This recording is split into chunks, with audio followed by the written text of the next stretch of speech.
The light over the grass strip at Balti had the pale color of early summer when Sergeant Pyotr Sokolov stepped from the wooden barracks and smelled warm fuel and damp earth.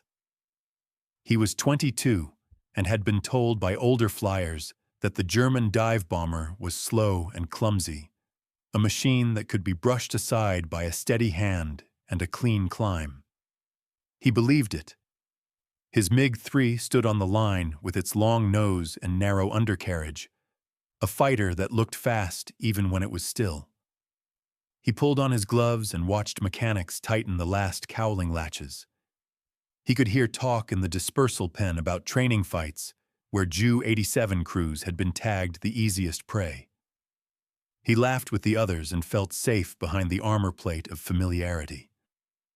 When the siren sounded to scramble, he ran as he had trained to run, clipped his parachute to the seat, pulled the straps tight, and signaled for chocks away. The aircraft began to roll, the nose wheel dancing across ruts, the smell of melted rubber sliding with the slipstream.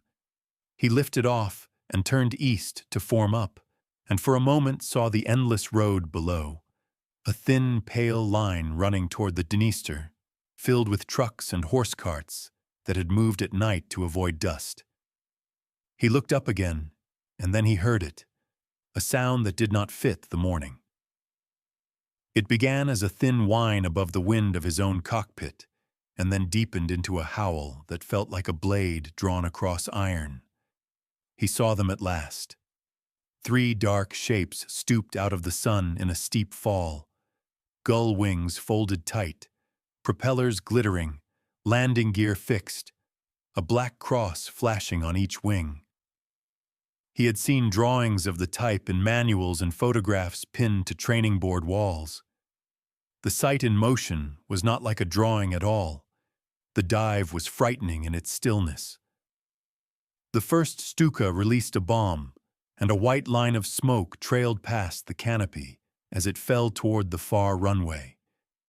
He covered his face as the ground rose into a rolling gray wall, and the shock punched the air in his chest. He took his hand away and saw wreckage where aircraft had stood moments earlier.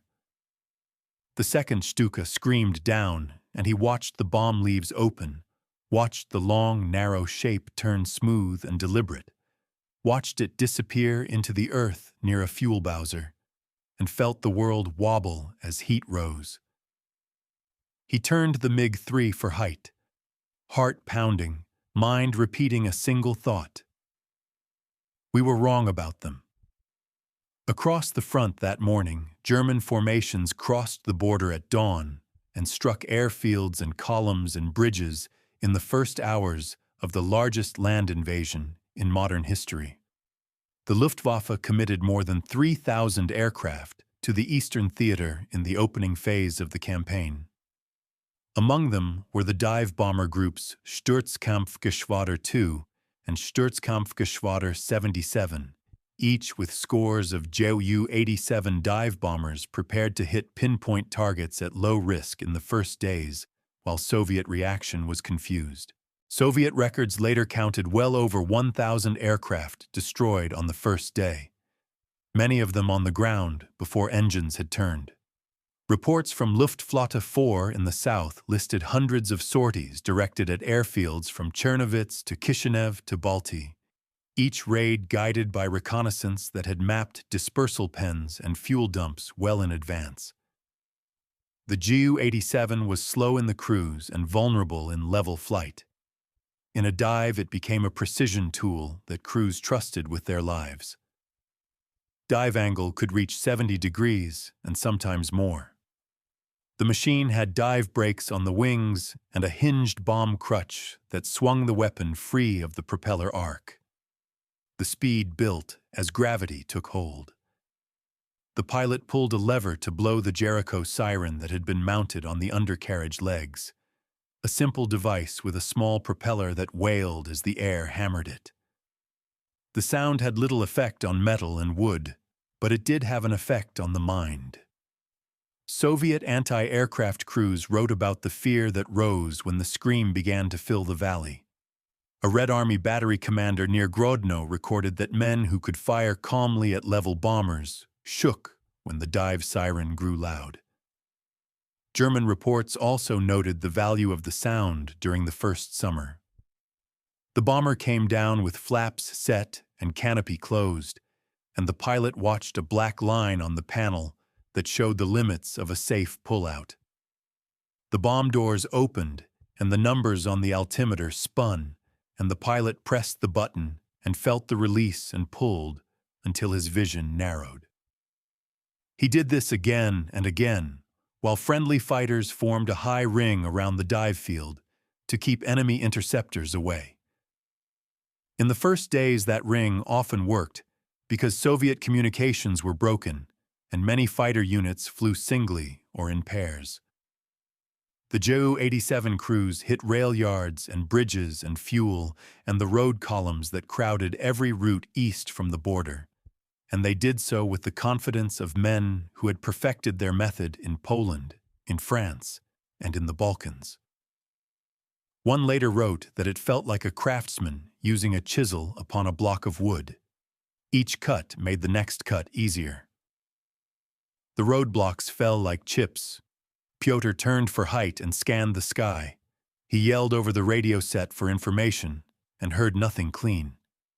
He had learned in school that the MiG-3 climbed well at medium altitude and that a head-on pass was the best way to break an enemy bombing run. He had learned that the Stuka was a target to be handled last, that the true danger came from fast single-seat fighters. None of the written rules matched what his eyes were telling him. The dive bombers were not alone, and they were not easy prey. 3 Bf-109s moved above them in a wide circle, each one a sharp triangle against the blue, engines growling, yellow engine cowlings bright with unit colors. He climbed too fast and lost speed, and the aircraft felt mushy in his hand. He pushed the nose down and the engine coughed and then caught.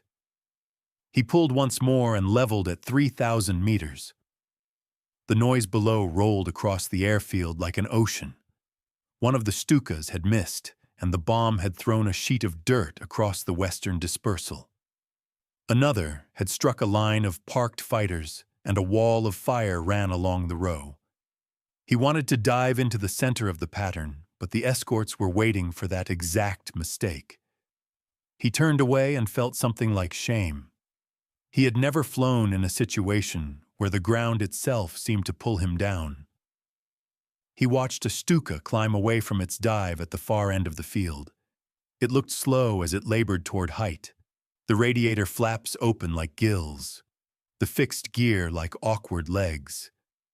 He breathed once and ran a quick count of distance and time and angles, and then he put the nose down and slid behind the target. His guns chattered, and he saw pieces fly from the rear gun mount. The German gunner slumped, and the Stuka wobbled but did not fall. The pilot kept climbing and drawing speed, and the circle of escorts began to contract like a noose. He broke away, and the wind screamed across the canopy, and he felt the aircraft shiver as a stream of tracers stitched past his left wing. He had no sense of bravery or fear in that moment. There was only the need to stay alive. He rolled and dove for the tree line, and for a few seconds the world was made of fields and shadows and the thin silver ribbon of a stream. He pulled up through heat haze and smoke and saw that the pattern over the airfield had changed. The Stukas were leaving. They climbed in pairs and turned west, and the escorts flicked their wings as if in a nod to one another. He sat with a grip that hurt his fingers and became aware of how hard he was breathing. He knew something true at last.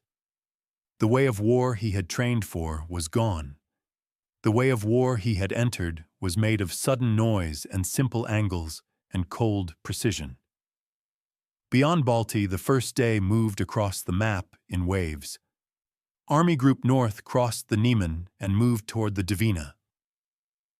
Army Group Center broke toward Minsk along the Brest to Moscow highway. Army Group South crossed the Prut and the Dniester and moved on along roads that would soon be familiar to every man who drove a truck in that theater. The Luftwaffe struck ahead of each advance. STG-2 and STG-77 divided their work between rail hubs, crossings, and those long, thin lines of vehicles that none of the Soviet planners had expected to become targets at this scale. The dive bomber was used by the Germans to cut nerves rather than muscle. It broke the lines that held an army together.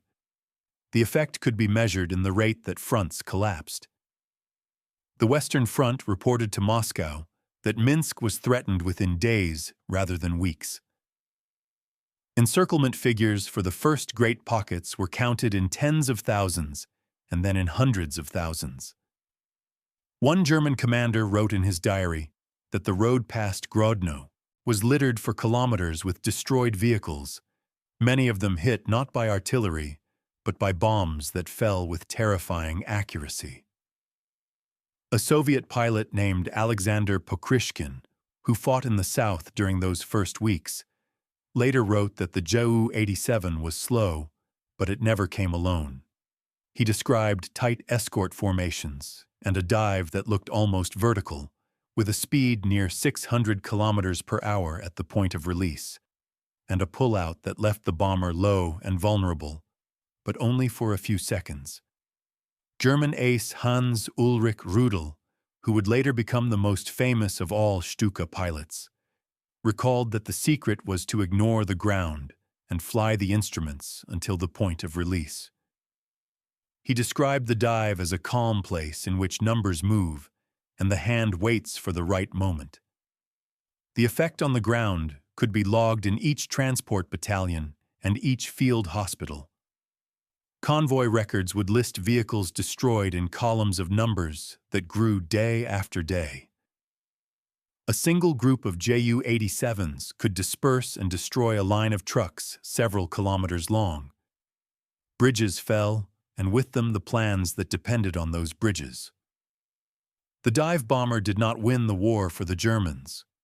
It did make the first phase of the invasion move at a speed that surprised even the attackers. It gave generals what they needed most in the first summer. It gave time measured in days, saved on roads and rail lines. Pyotr landed at Balti in a haze of smoke and dust. He taxied past craters and the remains of engines that still ticked as they cooled. He cut the switch and heard the far thud of bombs at another field and the clatter of small arms somewhere to the north. He sat for a moment and looked at his gloved hands. They were shaking. He thought of the men who had laughed at mess tables when the Stuka was mentioned. He had laughed with them. He did not feel shame for the laughter now. He felt a different kind of responsibility. He pulled himself from the cockpit and walked across broken glass to the operations shack. Inside, the telephone rang and rang. A clerk wrote messages in pencil on scraps of paper because the forms had run out. A captain he barely knew read orders that changed every hour. Fly cover for a convoy on the Balti to Orhay Road. Intercept incoming formations over the bridge at Rezina. Escort a reconnaissance flight that would risk a look at the junction at Bender. The day had more tasks than aircraft and more threats than fuel. He drank cold tea and felt grit between his teeth. Mechanics hammered at a cowling in the yard with a mallet because the latch had bent in the blast. Someone shouted that the convoy was moving and that they needed 2 fighters up now. He nodded and began to run again. He understood that the convoy would be seen from the air. He understood that the scream would come again. He strapped in while the engine spat and coughed and caught. He rolled and lifted and kept low over fields where haystacks cast long shadows. He found the road and flew along it until he saw the line of trucks and cars and wagons, a narrow, moving city made of tin and wood, and tired men and women and children holding onto sides. He rocked his wings, and the drivers looked up, and some waved because they thought any aircraft painted red star meant safety. He felt the weight of that mistaken hope and climbed to 2,000 meters and flew a pattern above the head of the column. The pattern he flew above the convoy carried him into the larger pattern of a front in collapse. The trucks below carried ammunition and fuel and maps and files and the small personal items that make a soldier less alone. The staff cars carried officers who tried to sort routes while they listened for sounds in the sky. The wagons carried families caught in the center of a moving battle. The German plan did not demand that every vehicle be destroyed. It demanded that the movement stop. The dive bomber delivered that result with small numbers of bombs if they fell in the right places. A single hit at the head of a column near a bridge could turn the road into a jam that would take hours to untangle. In that delay, a pincer could close, and a river line could be crossed, and a pocket could be formed.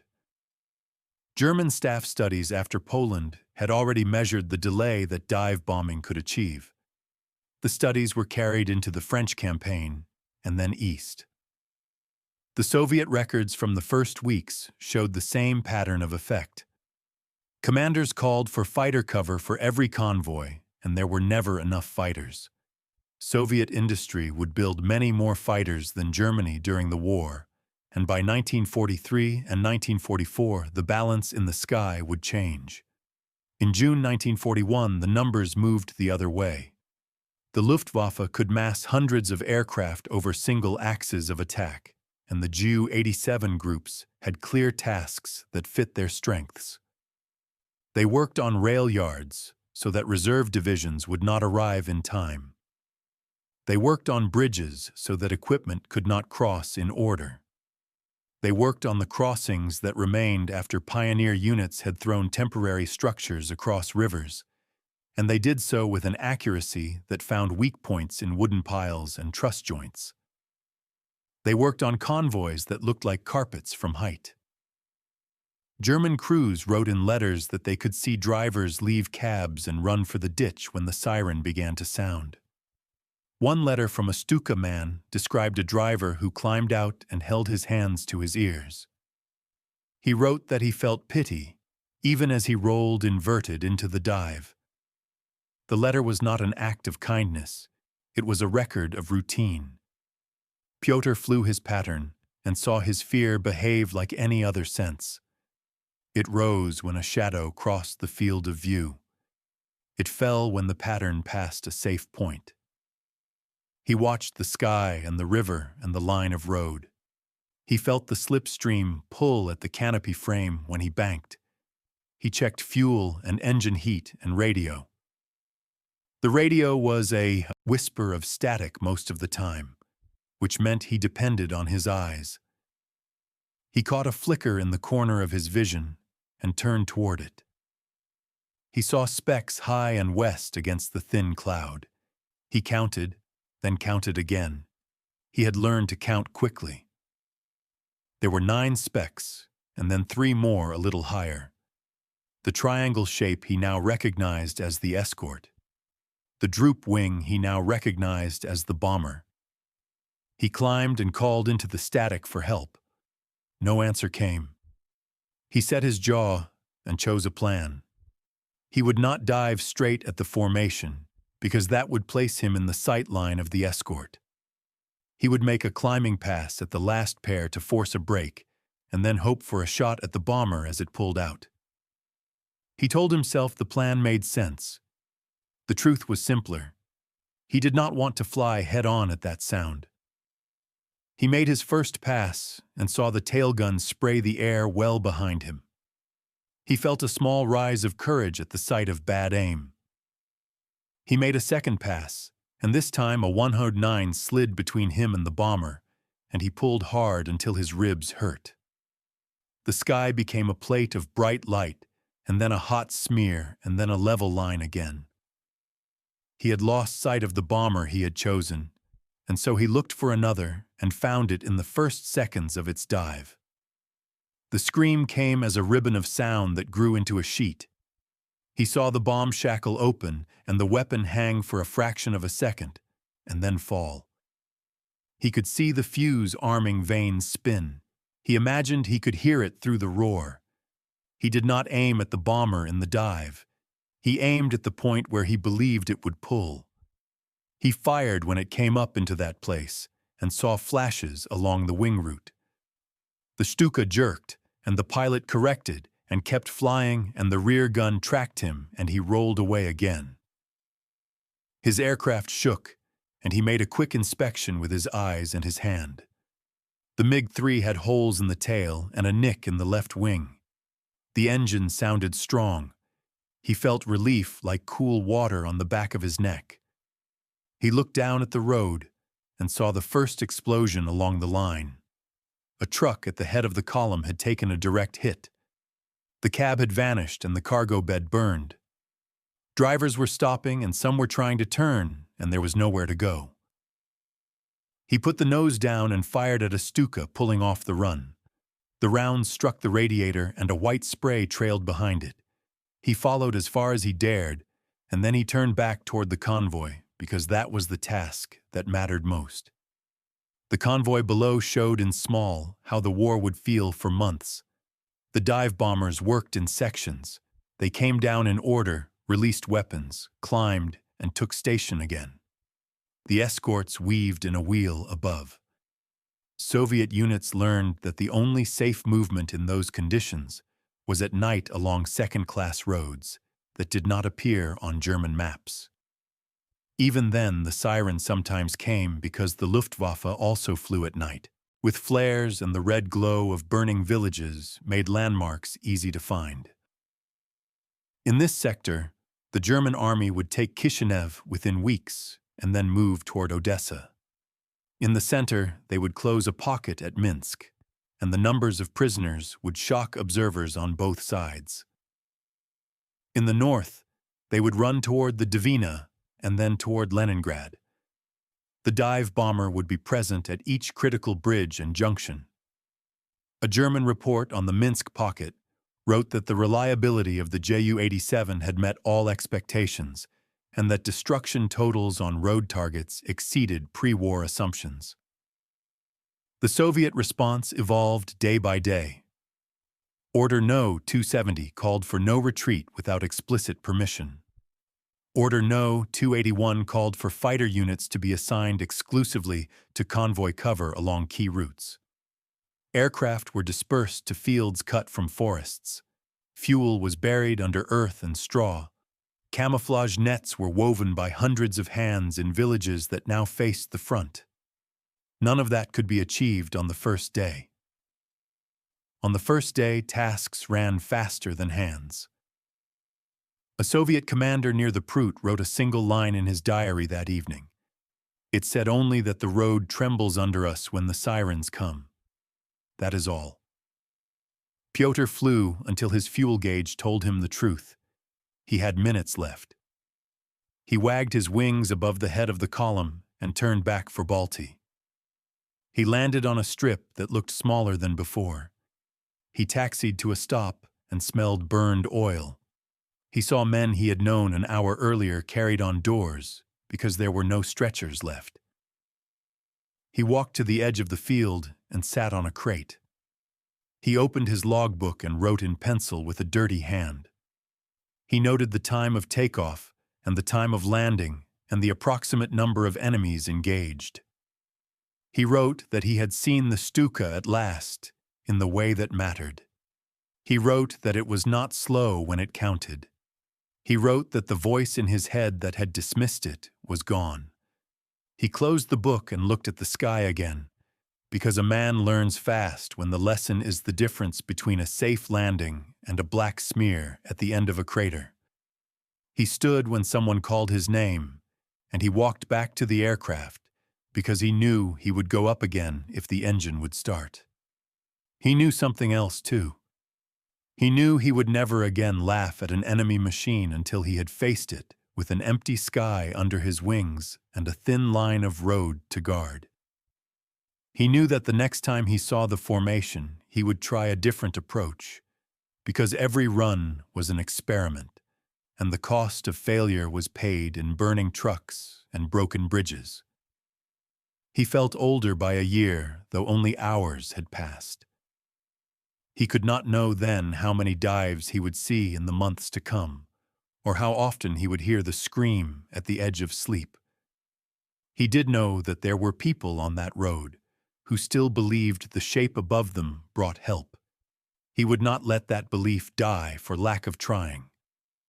The field quieted only in moments, and in those moments, Pyotr could hear the clicking of cooling metal and the thin voices of men who spoke in low tones because loud talk felt wrong among wrecks. He slept in uniform on a cot that smelled of dust and fuel and woke to the order to fly cover for a column that had left Balti before dawn and now stretched along the road to Orhe.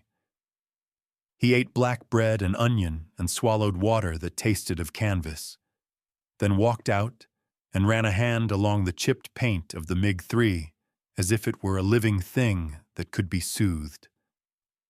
A mechanic told him the left aileron cable had been spliced and would hold. He nodded and climbed in and strapped down. The runway seemed shorter with every takeoff because craters had narrowed it, so he lifted a little early and felt the aircraft sag before the wings bit, and then he was over fields again. The sun was higher, and the thin clouds were drifting from west to east like smoke. He found the road and saw the convoy as a moving scar on the countryside. There were trucks with canvas covers, fuel bowsers that made him uneasy because he knew what one hit could do, tractors pulling field guns, cars with officers inside, wagons full of families who had not wanted to be left behind. He rocked his wings and climbed to a pattern height and watched for the shapes he now feared and hated in equal measure. His thoughts moved in simple lines. Keep the escorts occupied. Force the dive bomber to release early. Give the drivers time to reach the next turn. He discovered that his mind could grow quiet in the air even while the ground was chaos.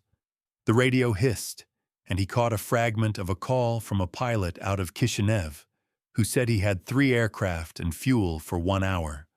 Nothing else came through.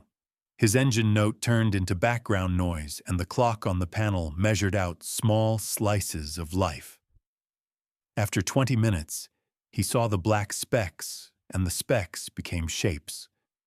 He closed his eyes for a second and opened them and found that the shape he had feared did not shrink with familiarity. The gull wings, the fixed gear, the black crosses, the slow climb that made the machine look harmless, all of it was now the sign of a hammer that fell in a straight line. He could not hear the siren yet, but he knew the drivers below would, and he knew what would happen when they did. They would leave the cabs, because that was what people do when the sky releases a scream. He told himself to hold discipline. He turned for a climb, counted to 5 to keep his breathing steady, and then set himself for the pass that would make the escorts look at him rather than at the road. He saw the first white ribbon of smoke from a bomb, and he aimed not at the ribbon, but at the path above it. He fired when the first Stuka came up from the dive and saw holes appear in the right wing root. The machine jerked, then straightened, then kept flying. He understood the stubbornness of German construction in the way a carpenter understands wood by the feel of a saw in his hands. He rolled when the first Bf-109 flashed in from the right, felt slugs tap the skin behind his seat, then dove a little, then climbed a little, always trying to keep a degree of surprise that would let him survive the next minute. He saw fire on the road, and he saw men dragging other men toward the ditch, and he saw horses bolting and a fuel truck lying on its side like a dead whale. He whispered a single word that was not a prayer and not a curse, and then the scream reached him and filled his head until his eyes watered. Beyond his small circle, the pattern of attack had become a system.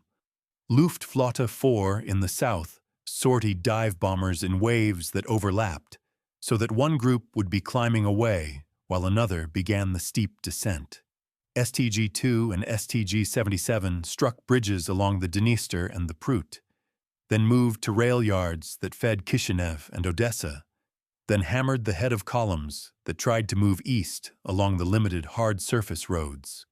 German records for those early days counted well over 1,000 sorties per day across the Eastern Theater, and many of those belonged to dive bomber groups. The method had been refined since Poland and France. A high cover of fighters held at 5,000 to 6,000 meters and looked for Soviet interceptors climbing too late. A close cover of fighters orbited at 3,000 to 4,000 meters and watched for the moment a Soviet pilot would try to attack a Stuka on pullout. Below that, the dive bombers flew at 2 rotating altitudes so that there was no confusion on the run-in. Bomb loads varied.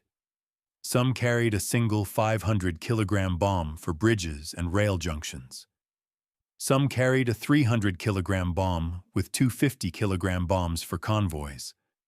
The Stuka dive brakes kept speed from running away, and the bomb crutch swung the large weapon clear of the propeller arc. Crews described the altimeter unwinding, and then the moment of release, and then the pull when vision darkened at the edges, and then the sound of the siren easing as the airspeed fell. Soviet reports from the first week noted that many convoys were hit at the head and at the tail to trap vehicles on the road, and then individual bombs were dropped at intervals along the trapped line to set fires and force drivers to abandon equipment. The effect was measured in numbers of vehicles burned, numbers of bridges down, and hours of delay. The German army counted the hours and pressed the advantages that those hours created. The road from Balti to Orhay was one thread in a fabric that stretched from the Baltic to the Black Sea. When one thread was cut, the cloth began to fray. Soviet commanders requested fighter cover along every major axis, but the inventory of serviceable aircraft and trained pilots could not match demand.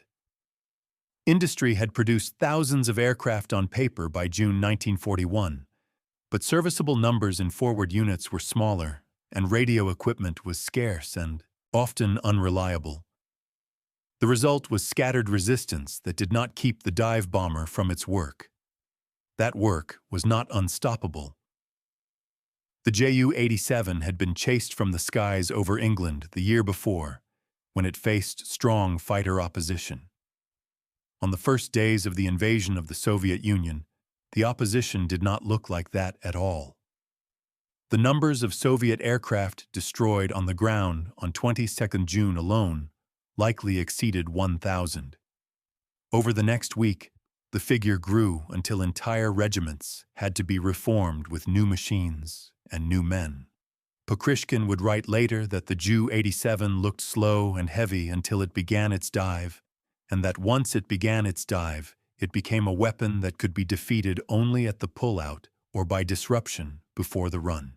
German pilot Hans Ulrich Rudel would write that the dive was a quiet room where numbers moved, and that fear did not enter that room because only altitudes and angles mattered there. Two men on different sides described the same thing in different words.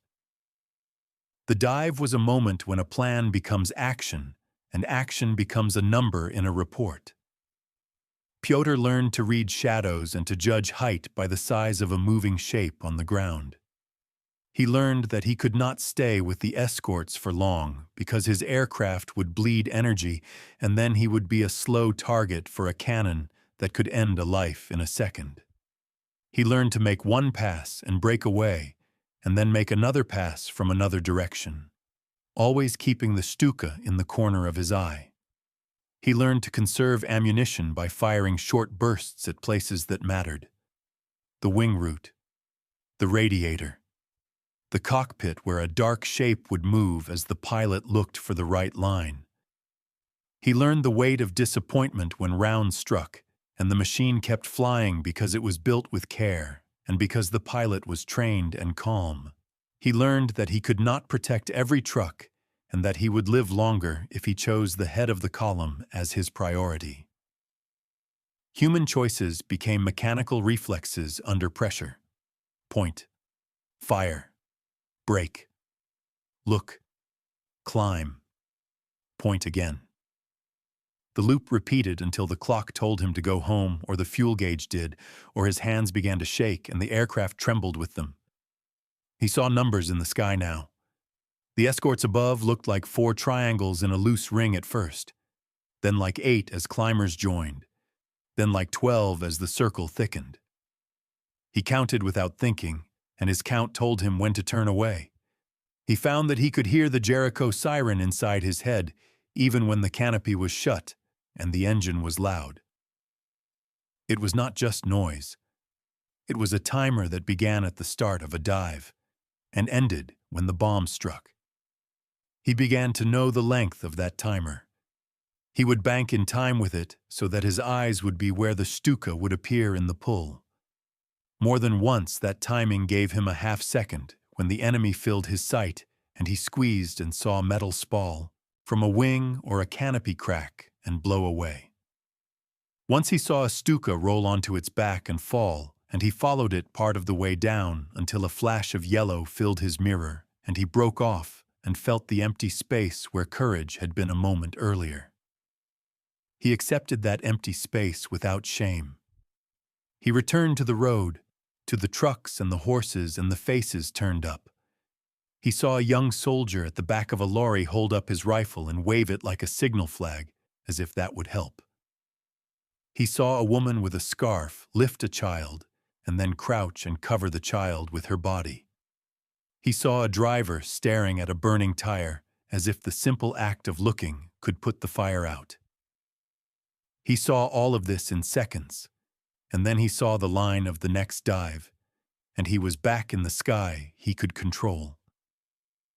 What he lived through that day was a small part of the larger sweep that now pressed on the entire southern front. Kishinev would fall in July. Odessa would be besieged by August and would hold until October, fighting with a stubbornness that surprised the attackers and raised the price of every kilometer gained. In the center, Minsk would fall at the end of June, and a pocket would close around hundreds of thousands of men. In September, a larger pocket would close around Kiev with prisoners counted in numbers that had not been seen before in European war. Those numbers were built in part by the methodical use of dive bombers to fix and cut and delay. The Ju-87 was the right tool in the right phase of the war for the German side. It did not travel fast and could not defend itself well without escort. But when escorts were present and when the targets were clear, it made bridges vanish, turned junctions into holes, and set columns alight in ways that mapmakers could record with new blanks. Soviet units learned to place decoy vehicles along roads and to drape nets over park lines and to disperse every asset into woods. They learned to move at night and to use marsh roads that sank under the weight but led around the known paths. They learned to mass fire at the most likely pull-out points along the river and to sight guns so that the last seconds of the dive would be the most dangerous for the bomber. They learned to assign fighters in pairs to sit above important bridges and to ignore everything else until the siren began and the bomb doors opened. These were good lessons. They took time to learn. Time was the currency of that first summer. The German army used the dive bomber as a bank that paid out extra hours to advancing columns. Those hours meant crossings achieved before demolitions were set, meant junctions reached before reserves arrived, meant encirclements closed before an escape route could be found. When Pyotr landed near midday to refuel, he saw the face of a man who had understood a new thing. The mechanic who lifted the hose to the wing had dirt in every crease, and the expression of one who worked at the limit of his strength. He said only that the fuel truck would be empty after 2 more fills. Pyotr nodded and looked at the sky, which was the color of steel heated until it turns pale. He thought of sleep, and then pushed the thought away because sleep would be the sound of the siren wrapped around a memory. The operations captain pointed at a map and traced the line of the road to Rezina and told him that 2 fighters would escort a small group of trucks that carried medical supplies. He told him there would be no relief for at least 1 hour. He told him to keep the trucks moving, even if that meant flying so low that dust coated the canopy. Pyotr said he would go, and his wingman, a boy with a narrow face who had not yet learned to shave well, said he would go too. They lifted within minutes and flew so low that hayfields blurred into a green river under the wings. They followed the Dniester for a while, and then cut across to the road because the trucks had taken a shorter path. The convoy was smaller now. 4 trucks and a field ambulance and 2 cars. The drivers stayed in their seats because they believed motion was safety. Pyotr rocked the wings and felt the dust coat the windscreen when he passed at less than 50 meters. He climbed to 300 and then to 500 to gain a better field of view. The air was rough and the engine note rough with it. He looked to the west and saw smoke columns that marked other targets being hit. He told himself that the smoke might draw attention away. He told himself anything that would keep the small thread of calm from breaking. His wingman called that he saw shapes, and then corrected himself and said they were birds. Pyotr said to keep eyes on the west and to watch for the unexpected. 5 minutes later, he saw what he had expected. He pointed, and his wingman acknowledged, and they climbed to 1,000 meters, and then to 1,500. The formation coming in was smaller than the morning wave. 6 Stukas with 4 escorts. The escorts held at about 3,000 meters, likely because they were short on fuel after earlier work. Pyotr did math that he could not have done so cleanly a day earlier. He knew the height difference and the radius of his turn and the speed of the dive bomber in the climb. He chose to make a pass at the rear pair while they were still in climb and to fire short because his ammunition had already been reduced by morning work. He came in from sun angle as well as he could and held fire until the rear gunner began to track. He tapped the trigger and saw the rear gun clamp jerk and then hang. He pulled and rolled and felt the aircraft try to stall and caught it with a quick push. He looked and saw the first Stuka roll into its dive. The siren began. He had learned the length of its cry. He waited until his mind said now and then he aimed at the place where the bomber would come up. He fired and saw fuel spray. He followed for a second and then broke because the escorts were diving and he had no wish to die for the sake of an extra second of fire. He climbed again and then dropped again and made a second pass on the second pair. He did not count his rounds. He trusted his thumb to do that without thought. He found that his fear now had edges that he could lean on like furniture in a dark room. He used those edges to feel his way through the next minute. He saw the ambulance below stop and then move again, and he swore because stopping meant death on a road like this. He dived to the road and passed so low that the ambulance rocked in his slipstream. He climbed again and felt the engine protest and then settle. The effect of those minutes could have been tallied in a report with neat lines and totals. 1 convoy reached the next junction. 1 bridge still stood. 1 small group of wounded would reach an aid post instead of dying on a roadside. In the large view, those numbers were small. In the only view that matters to the living, they were everything. Reports at Army level would note that dive bombers had destroyed a number of vehicles on the Balti to Orhay road, that anti-aircraft fire had been slight, that fighter resistance had been scattered and ineffective, that no losses had been suffered. Soviet reports would note that convoy movement continued despite air attack, that losses were heavy in fuel vehicles, that fighter protection had been present but could not stay for more than an hour, that repairs to bridges would require days, These reports would move up through staffs to places where arrows were drawn across maps. The arrows would be longer for the German side for many months because their system worked. That system depended on aircraft that could scream down a straight line and put metal where a planner wanted it. It also depended on men like Pyotr who refused to leave a road alone even when common sense said to save the aircraft for another day. The front was not a thing on paper. It was the sound of a siren and the smell of burned oil and the sight of a driver who did not yet know his truck would burn in 10 minutes. It was also the sight of a fighter that rocked its wings above a moving line and made men believe that someone was watching over them. Pyotr did not think of the big numbers when he flew. He thought of the length of the road to the next turn. He thought of the way the Stuka climbed after its dive and how the angle of its climb gave him a chance for a shot if he could stomach the weight. He thought of the way his own engine sounded when it was about to punish him for a sloppy maneuver. He thought of the fuel truck that would be the next torch if he could not distract the pilot who had already chosen it. He thought of the woman with the scarf and the child, and of the driver with the stare. He thought in short pieces because life in the air had been cut into short pieces. Later, he would learn to stitch those pieces together into a longer story. That story would have numbers and dates and place names. It would have Kishinev and Odessa and Kiev and many smaller names that would fade in the minds of most who read maps. For now, the next minute had more weight than any city. By evening, the sky turned copper and gray, and the light came at a low angle that made the smoke on the horizon look like metal.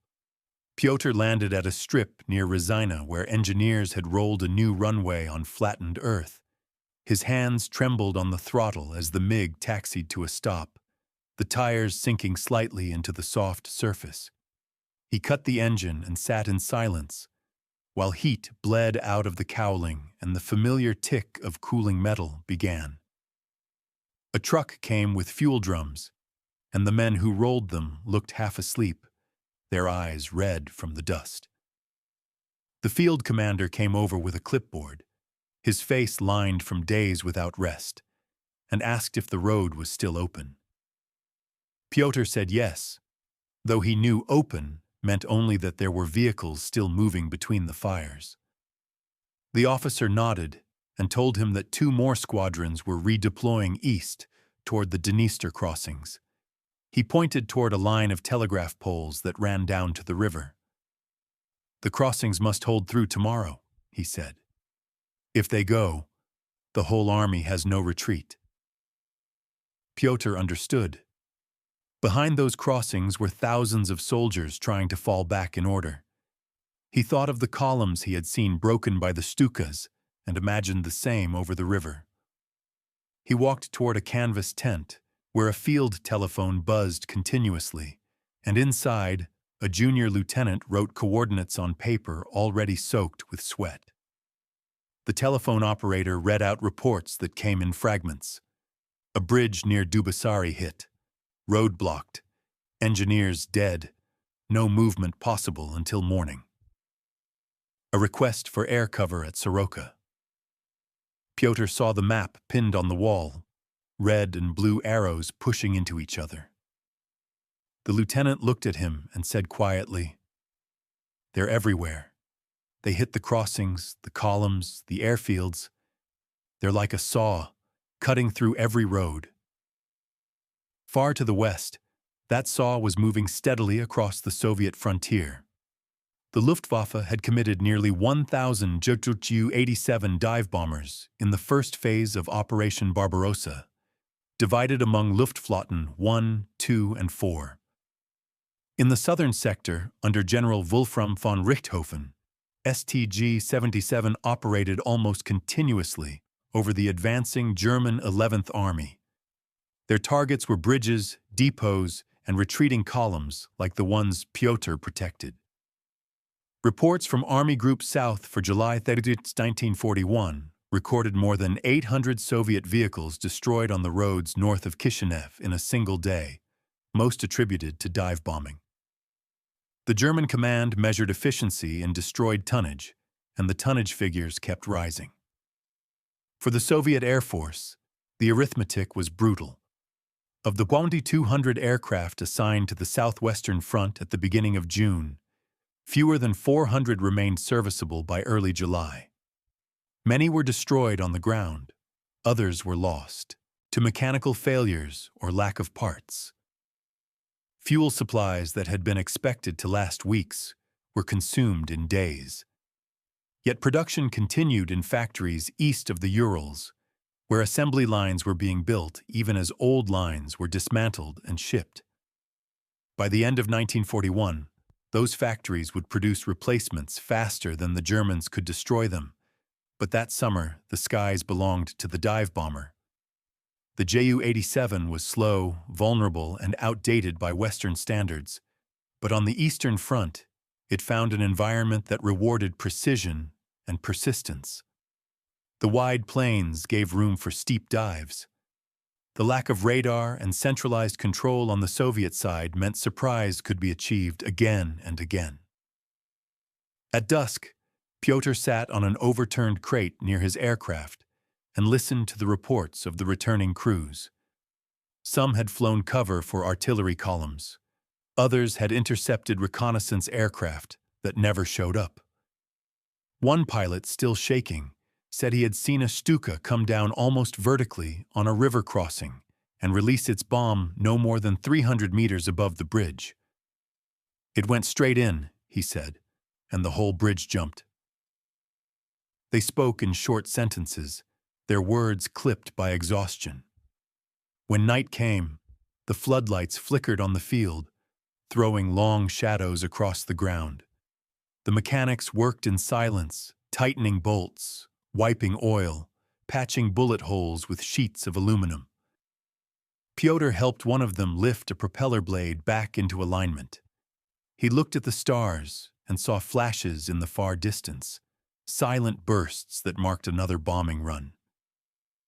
Somewhere beyond that line of light and sound, families were on the roads again, walking beside wagons or pushing bicycles with all they owned. The war had turned every road into a target. He took a piece of paper from his pocket and wrote a few words that would be sent home with the next courier. I am alive. The work is hard. We have seen strange machines that howl like wolves. Tell Mother not to worry. He folded it and handed it to the mechanic, who nodded and placed it in a pouch with a dozen other notes. By midnight, the temperature dropped, and mist rose from the fields. In the quiet, Pyotr could hear frogs in the irrigation ditches, and far away, the hum of engines. He walked toward the perimeter, where a sentry stood smoking and watching the road. The sentry pointed west. You can see the fires still, he said. Across the river, the glow of burning fuel depots painted the sky orange. The Stukas had struck again that evening, not at soldiers this time, but at bridges and warehouses filled with supplies for an entire army. The Germans understood that logistics could kill as surely as bullets. Soviet engineers worked through the night, laying pontoon sections under the cover of smoke, but each new span risked another attack at dawn. Pyotr knew what dawn meant. The scream would return, and the convoys would scatter again. Yet, he also knew that the pattern was beginning to change. New aircraft were arriving from the interior, Yak-1s and Latches-3s, sturdier than the old MiGs and better armed. Their pilots were young, some barely trained, but eager. He saw their faces in the half-light of morning, pale from fatigue but sharp with resolve. They would learn, just as he had, that survival depended on instinct measured in seconds.